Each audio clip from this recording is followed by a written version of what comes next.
দুৰ্গতি নাশিনী আই মঙ্গলকাৰিণী। মা দুৰ্গা মহামায়া আই গোহানি, দুৰ্গতি নাশিনী আই মঙ্গলকাৰিণী। সুৰসী হৈ আয়ে শিৱ গৰিলে, আকাশৰ দেৱগণে পুষ্প বৰষিলে, আকাশৰ দেৱগণে পুষ্প বৰষিলে।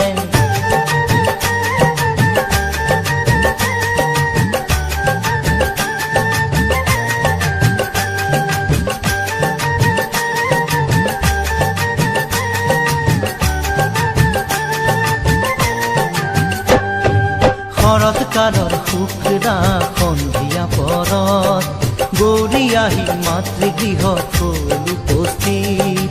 লগত আহিল মহালক্ষ্মী মহা সৰস্বতী, আৰু আহিল কাৰ্তিক বাবা গণপতি।